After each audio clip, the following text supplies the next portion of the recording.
Hello, I'm Dr. Eric Hernandez, and welcome back to another podcast, PGA podcast. I believe the last one has been now a few months since we did the last one. We are having a little bit of a twist today to our podcast. We've been focusing mostly on understanding the gastrointestinal problems in pediatrics. This time we decided to invite to the podcast a famous person. She's one of our patients that has been dealing with a condition called Crohn's disease. Her name is Chanelle Reyes. She's 18 years old.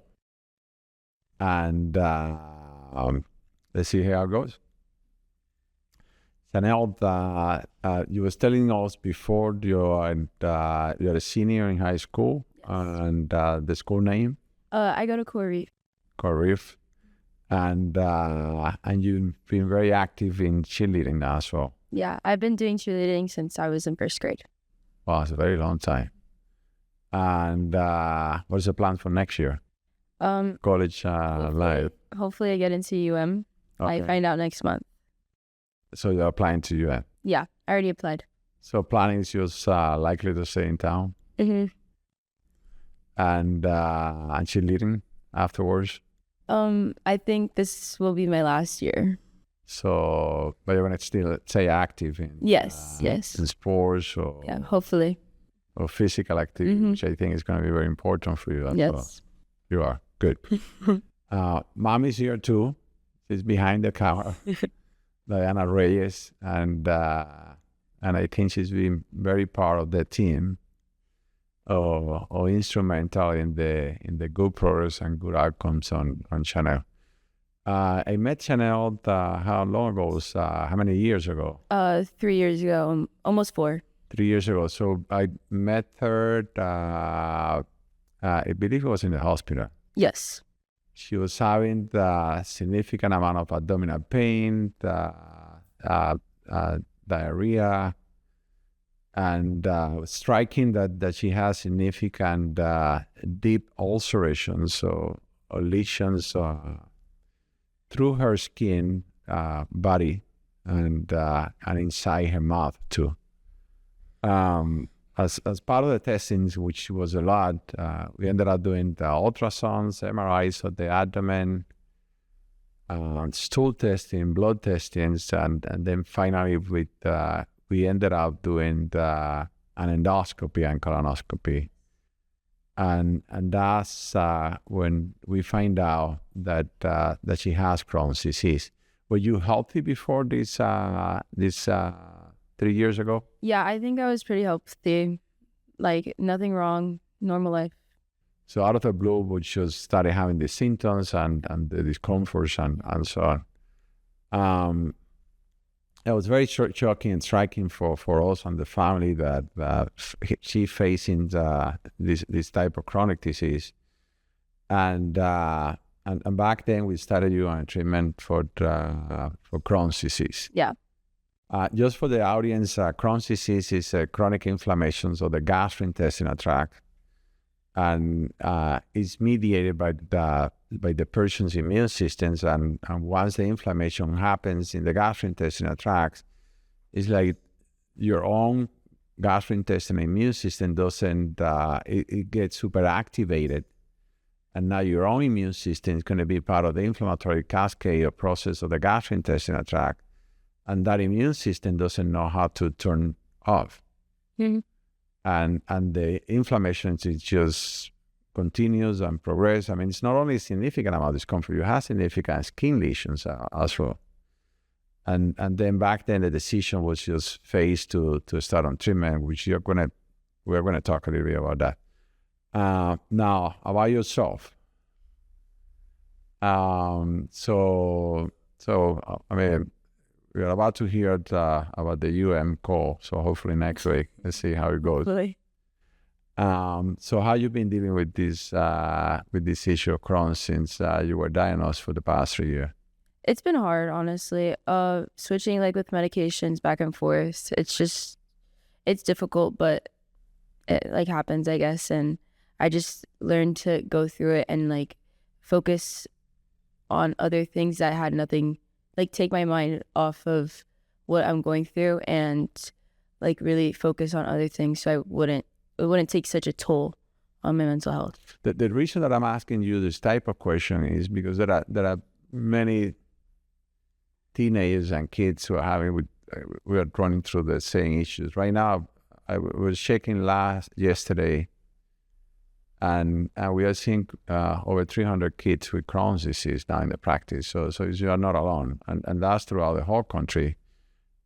Even my own nephew and treated for Crohn's disease here in the practice as well.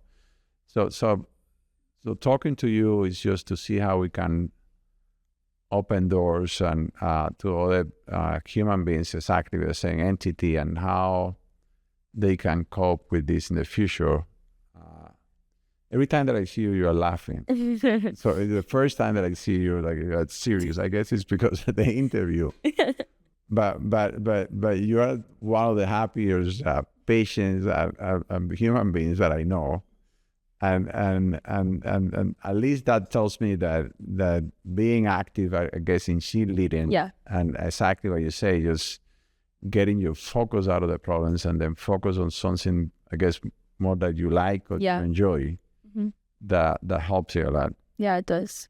And indeed, I mean, exactly what you say. And she had gone through different therapies, and the reason was the initial medication, and it's all IV, most of the IV intravenous medications what you had taken in the past. But it happens that this treatment that she was on it didn't work at the beginning. I mean, I'm happy to say that with the last treatment that you're getting home right now, or at least with the last colonoscopy that you did, your intestine looks a lot healthier. Yeah, thank God. And I think, I mean, that's a good progress, and I believe you're going to continue on that same pathway. There are new medications in the pipeline and very safe medicines, newest medicine. There is one that is oral. The only downsides of all these treatments are most of these treatments are approved for adults. Even though you're an adult already, they were approved for you in the past, but there are new oral medications, very safe, with minimal side effects for Crohn's disease. And there is also, maybe in the next 1 or 2 years, a new subcutaneous medication for Crohn's that is going to get approved with minimal amount of side effects. So it seems like the world of medicine of treating Crohn's disease is moving. The algorithm of medications that we can use has increased. And there are drugs that it blocks less your immune system and are less likely linked to side effects. So, but you're doing well. You're doing well with your treatment. So, what's your goals for the future? Plans in terms career-wise?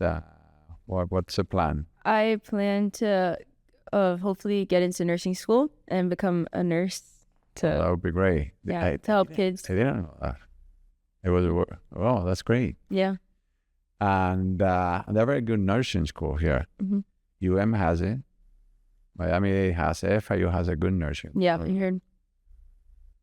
They're really good. But you don't have any focus on maybe a gastroenterologist? No, I don't know yet. Yeah, it's going to take some time. I would love to see you. I would love to see you in that path. Yeah, that would be great. That would be cool. And so you have how many sisters you have? I have 3 sisters. And are they also interested in this medical career-wise, or is one? Only 2 of them. One is studying to be a nurse, and then one's in UM, and the pre-med track.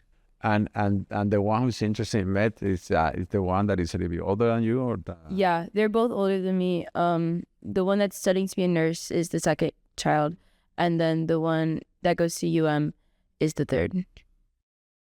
And how important has been mommy for during all this time for you in terms of helping you, or guiding you, or giving you advice on how to cope with these chronic problems of your gastrointestinal tract? My mom has been the top person that, like, my number one person that has always been there for me. She's been to every single appointment, hasn't missed one. I would say that she is the one that understands the most, I think, because she's there every single moment that I've been through, like the hardest times. So I would say she's like the most helpful. And so aside that she leading, anything else you have find out in life that it help you cope with this? Like when you are super stressed out, either schools or you need to come and get your treatment, or you're not feeling well, which it happens a lot. I mean, Yeah. I've been dealing a lot with your joint discomforts. I mean, to the point that we had to send you to some rheumatologists as well to have a look at you.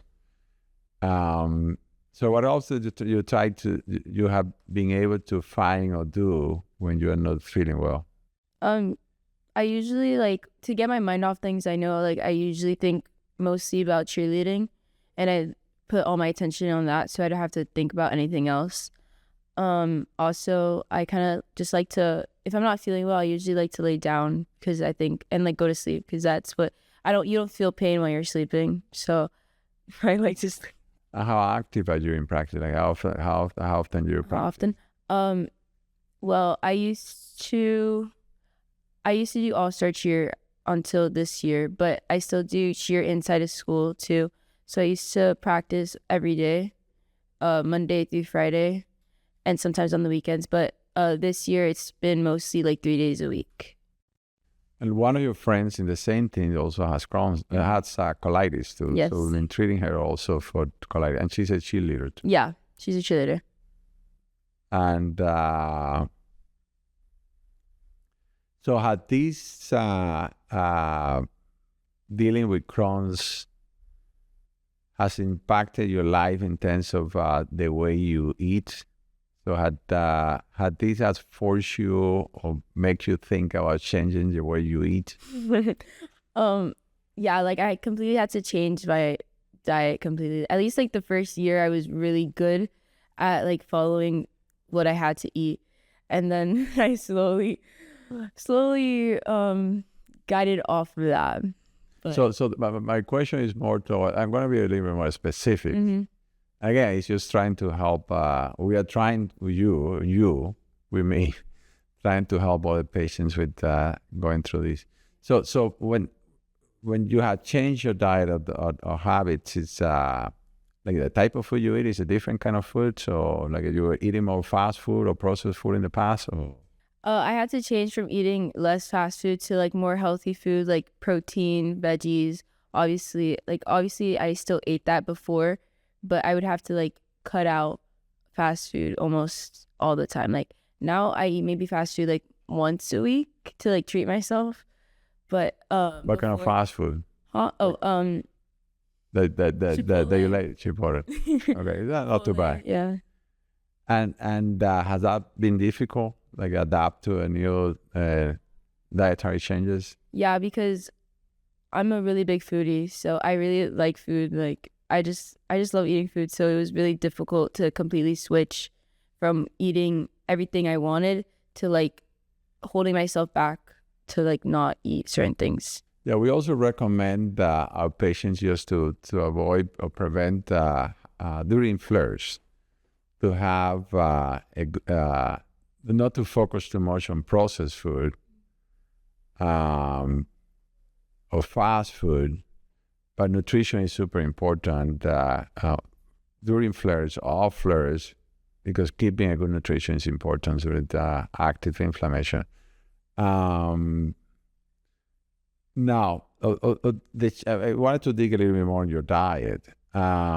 In terms of like a beverage and what you drink, aside water, supplements or vitamins or anything else?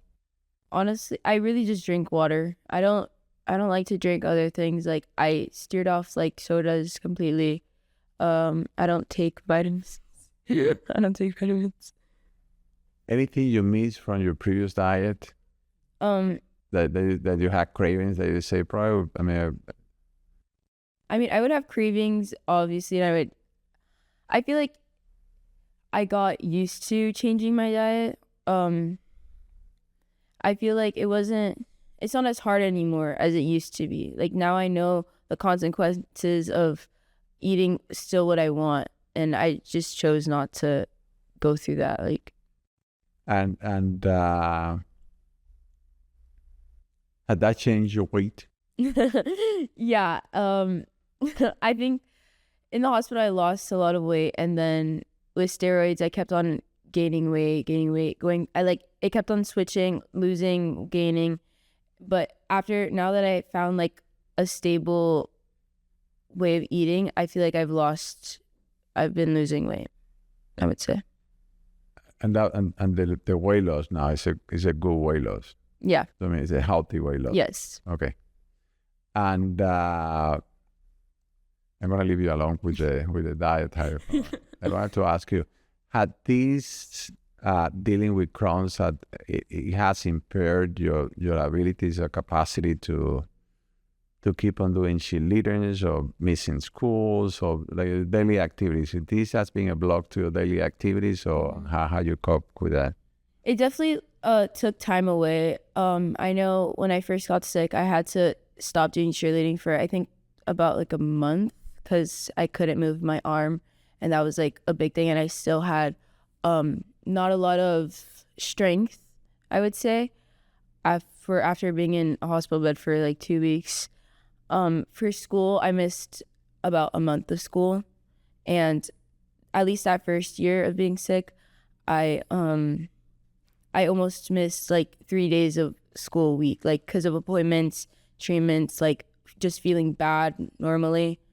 And I just dealt with that with like just kind of staying on top of my stuff, and like I would be super stressed for school, at least I know that.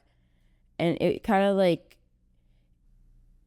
took a toll on me, but I still try to like get out of that, and I talked to people, like I stayed on top. Like I said, I just worked through it.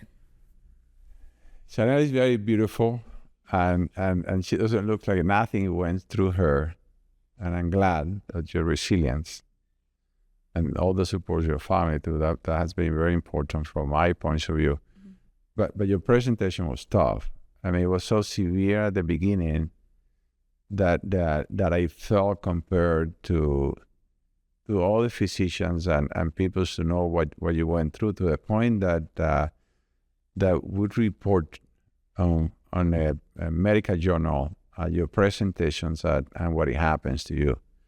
And you were saying something that was important at the beginning. I mean, that there was so much of inflammation in the skin that was decreasing mobility as mm-hmm. well.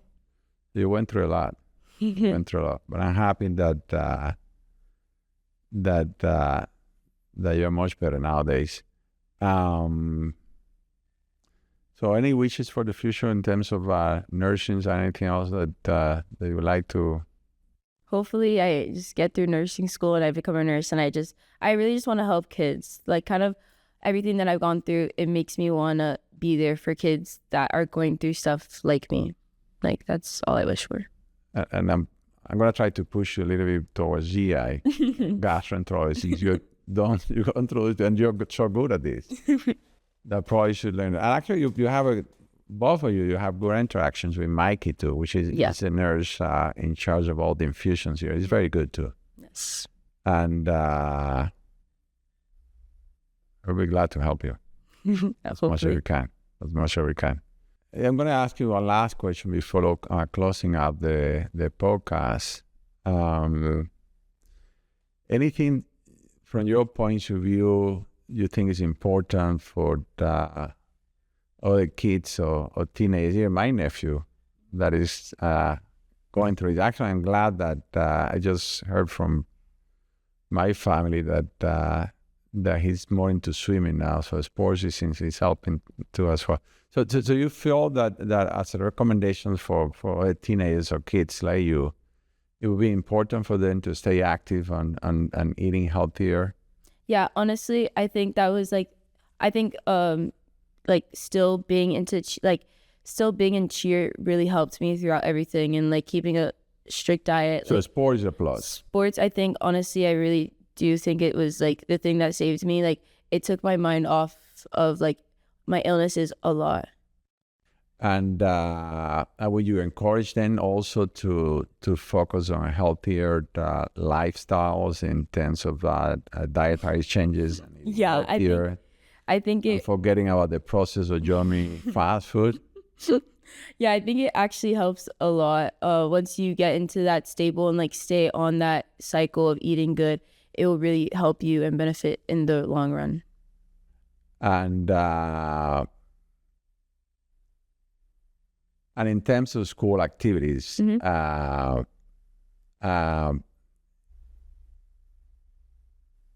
because you never took time off in terms of doing like a homebound schooling or anything. Yeah, I like that. didn't. You didn't like that? Honestly, my mom was actually the one that kind of made me stay in school, because she didn't want me to like not have like lose like a connect, because it was like freshman year in high school, so it was like you're building relationships with people, so she didn't want me to lose that. I kind of did, because I was in a lot of pain. But Yeah, the reason I ask you that question, because I think that's important for mental health of our patients. Sometimes when you're going through these tough times, be on your own, on your home, sometimes that can take a toll on you. And I think it's healthier to be in school. continue as social as you can. And that interaction, I think, is important for us human beings. Any questions you want to ask me or for the podcast? I have no questions. I'm glad to have you here, and I'm very proud of everything you've done and you're committed to. And I'm also very proud that you're going to be moving towards a healthcare career. And I'm wishing you the best. Thank you. Next week and for your whole future. And thank you for having you here. Thank you.